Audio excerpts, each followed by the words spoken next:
Ladies and gentlemen, welcome to Creating Tailwinds Podcast by Flight Path Financial with your hosts, John Urbik and Jared Adams.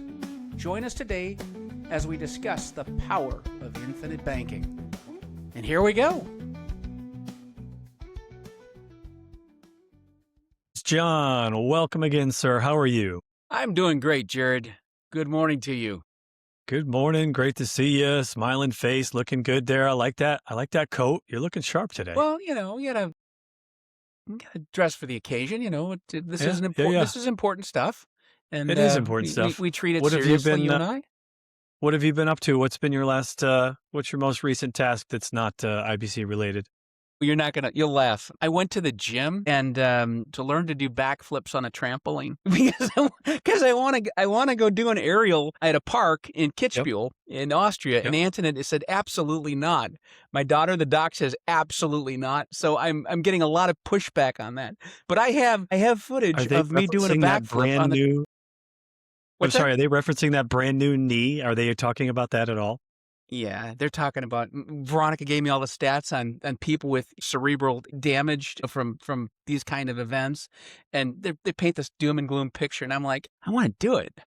I want to go hit that backflip. I want to do the aerial. They've got this park. Well, They've got this whole park set up with a balloon, and so you hit the ramp and you go up, and you launch. But when you come down, if you mess it up, you're landing on air. It's just an inflated balloon on top with snow on top. Sounds like fun. I think it'd be a shot. Ball. Absolutely. Yeah. So that's what I'm trying to navigate my way through with the boss here. So we'll see how that goes. So we'll see. That. Well, our title for today, World of Uncertainty. Obviously, if we put a date on this, because there's no telling when someone might listen, it's the first week in March in 2026. Yes. As a country, there's a big conflict between Israel and U.S. and Iran.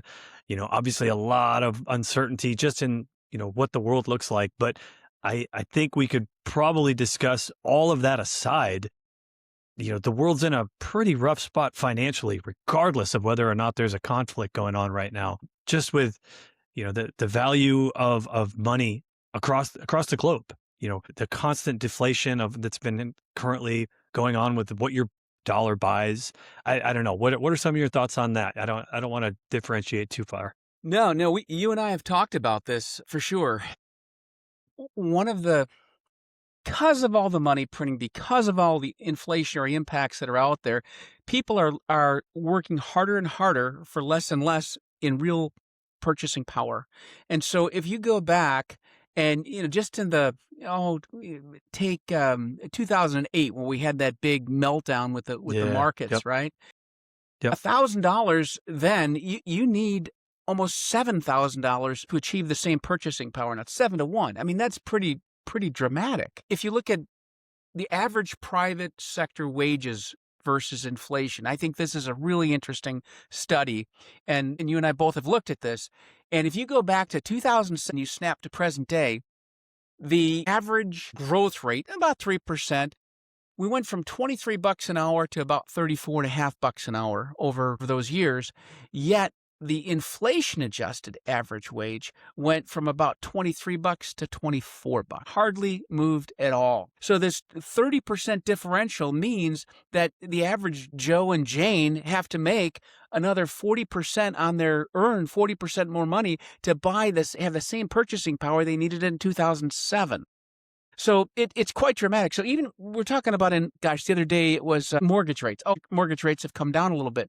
Well, great. Maybe they've gotten back down into the fives again. And just because they're in the fives is not equivalent to the fives, several years ago, because you need more of those same dollars to pay the inflated price at the 5.5%. So it's a real challenge for people.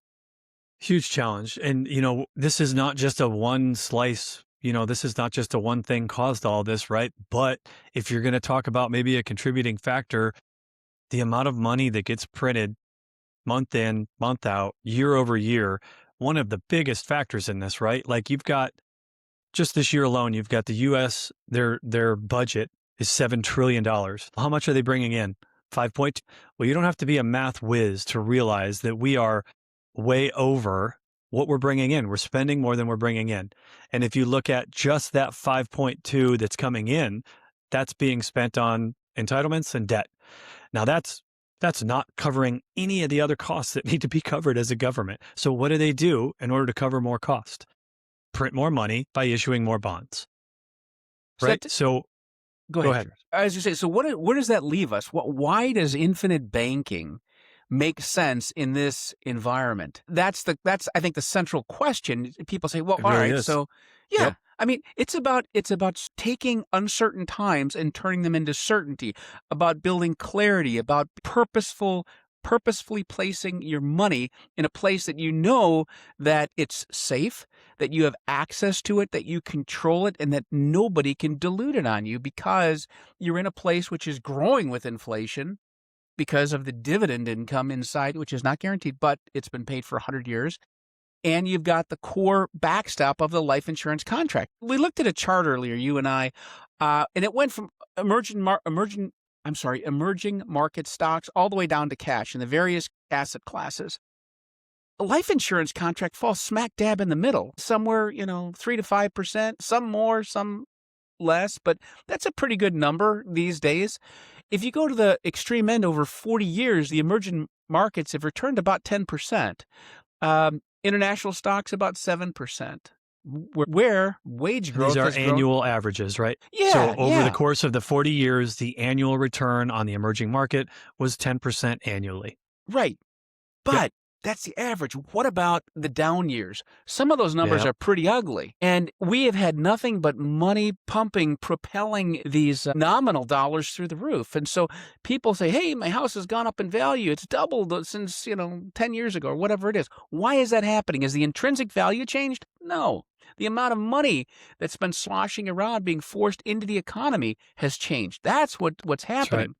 So why not build I'm sorry, Jared. Why not build a foundation at the core of all of this to give yourself stability? Because once you've made that money inside that contract, those dividends are paid, they're yours. They're locked in. They're not going down. You can't lose that money. Yeah. So, 2 points come to mind there. The first is just on the mortgage that you talked about, where, if your home was worth 250 10 years ago and now it's worth 500 now, just like you said, the value of that home didn't change. It was just the amount of dollars that it takes to purchase that same home Yeah, is double, if not right. more. Small point on that. To back up, you said, what does infinite banking do to help solve or help bring just some sanity to this process? Everything you said was spot on. I couldn't agree with you more.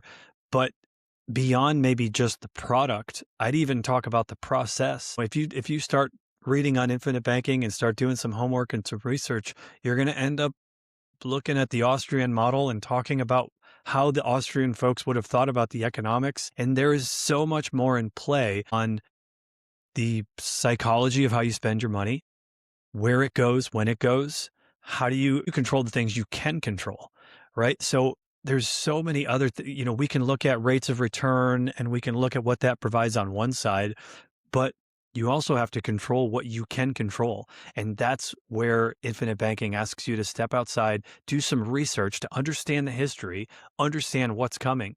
Because if you see the problem, then you have the opportunity to see the solution. If you don't see the problem, you're not going to see the solution. So part of the solution is you have to have control of your capital. If you're turning it over to a 401k account, even a Roth, you're burying it in the walls of your mortgage of your home. How do you control that? Where do you access that capital? You have to run down to your brokerage firm and beg for a mother may I. You have to, you can have it liquid in your checking account, but you're gaining 0.01% on that while it sits there.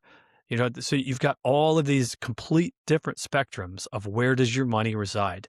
And infinite banking concepts would say, I want it to reside in a dividend paying whole life insurance product that now I have access to it while I'm saving it. It makes me think about people, and I have some friends who are sitting on pretty low interest rate mortgages, yet they're pumping. I want to get that house paid off. I want to get that house paid. Noble, great idea. But do they have a backstop in place before they do that? Why not? If you're sitting on a sub 3% mortgage, instead of accelerating payments on that, they're paying you to hold that paper at those rates because real inflation is well above that That's in right. all candor. And so Yep. what you can do is the monies that you would otherwise deploy into paying off the mortgage, and this is not investment advice, it's just something this is math and people can look at it for themselves and do the thought experiment. What if I took that money and instead of residing with the bank and I gave them that mortgage monies back where I'm paying an enormous amount of interest over that, why not put it into my own life insurance contract into a IBC constructed life dividend paying whole life insurance contract. Now I have access to that capital if I ever need it. And if at some point I say, I want to pay off that mortgage, well, you can one fell swoop, grab that cash, boom, deploy it and get rid of the mortgage. Sure. But in the interim, especially when we're going through uncertainty and uncertain times, why would you give up? Think about, who am I making better? Who am I putting in a better financial position when I give the bank that money? Them or me? Remember, your mortgage is the bank is getting increasingly in an improving position every time you make a payment. You are That's right. not. Whereas if you Yep. put the money in your bank, you are in an increasingly improving position.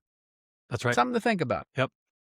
Well, and you also brought up guarantees, which is a really important part of just how the IBC process is going to come together with an uninterrupted compound growth year over year over year. I hope that the markets don't crash. I hope that there's not a 30% reset or a 50% reset. I don't want that for me or for anybody. No one does. But if it does, why not be in a spot where I know I'm gaining every single year? Like, I don't want to be that guy that's at the top of the mountain going, "Hey, see, I told you so." I'm never going to be that guy if it goes down. I don't want to be that guy. But you have to look at what's going on right now and at least see it for what it is based on history, based on the economics that are in place.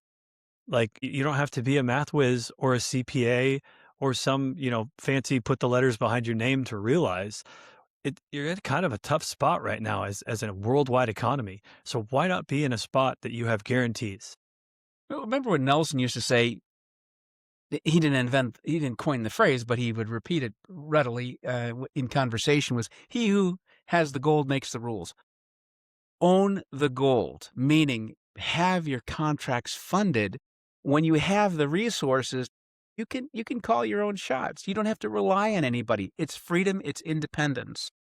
And it's liberating when you can look at your statement. Your statement comes in, you look at it and said, I just added $3,500 of dividend into my contract there. That's real money. It's growing with inflation. It's tax-free so long as I don't terminate my policy or lapse it. And it will, over time, if I don't do anything, when I pass, it'll go to my family, my wife, tax-free, uninhibited. So it is so simple. It is so simple, and it's just one of those things that everybody ought to have at least a small piece of. And you can do this. You don't need a fortune. People used to, well, how much do I need to do this? Well, you answer that own question for yourself. Where are you putting your money? And I wouldn't suggest taking all my assets and throwing them into contracts. No, Correct. but if 100%. I'm saving money in an account here and an account here, rather than get 0.02 nothing for it, put it over here because it's going to grow. Sure. Yep. You've got a backstop to that money as you're using it, because again, that money never leaves your contract. It's always deployed and invested once they have it, and you're using the general funds of the life insurance company for an interest rate, and so there's a collateralized lien against your cash values. That's all Yeah. it I is. mean, it goes both Easy. ways, right? If they're Sure. holding your money, they're going to pay you a dividend. If you're holding theirs, you're going to pay them interest.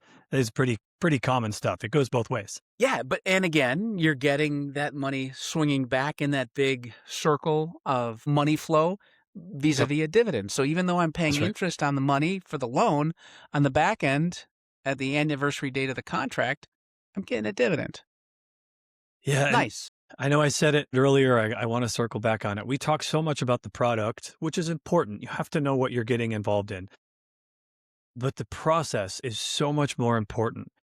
So I don't want to want to pass over that without just circling back real quick to emphasize that if you are going to become a student of infinite banking concepts, you have to study the book. You've got to learn what you're Right. building. Yeah. This is called becoming your own banker, not becoming Jared's version of your banker, Yes. right? Like we want you to make this your own. We want to make this available to you and discuss with you and learn and grow with you. Yet you are becoming your emphasis, your own banker. So the process is so much more important than the product. The product's important. I'm not trying to pass by that and just glaze over it. But the process of learning the psychology of how you spend money, where you spend money, the process of where it's going and how it's getting there, and how the guarantees are providing you an uninterrupted compound growth. There's just so much more to it than saying, "Oh yeah, sign me up for this and let me drop money into a savings account somewhere." No, like you are building a lifelong strategy that you have to be a part of. And one of the things that would be encouraged by the book and by the Nelson Nash Institute, by John and I, is you have to think long term.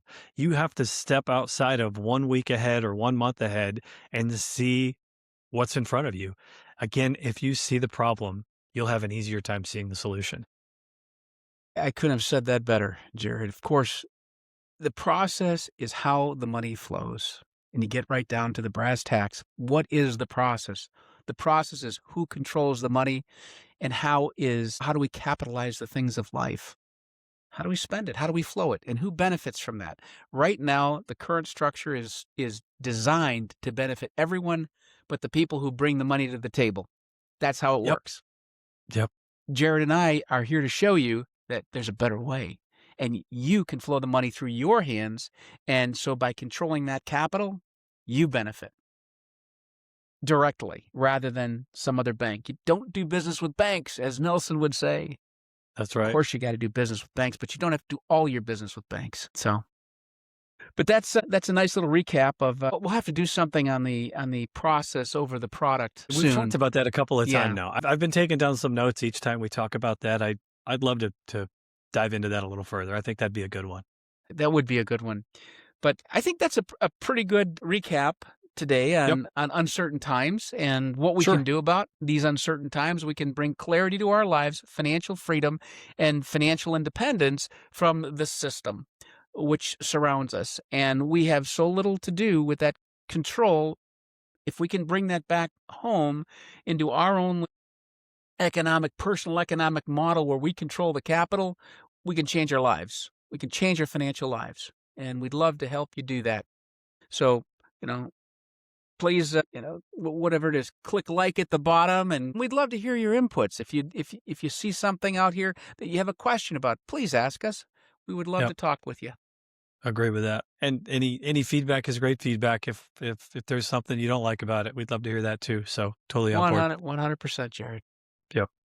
All right, Awesome, John. Well, have yourself a great rest of the day. I will, and I'll sign off. You have a great day, Jared, and we'll catch up with you soon. Thanks, John. Have a great day. Thank you, Jared. We'd like to thank you for tuning in to today's episode of Creating Tailwinds podcast with your hosts, John and Jared. As always, we welcome your questions and critiques. You can reach us through the Contact Us tab at flightpathfinancial.com. Remember, it's all about how you think. As Nelson Nash has said about infinite banking, give it your close attention, and it can make a radical improvement in your financial future.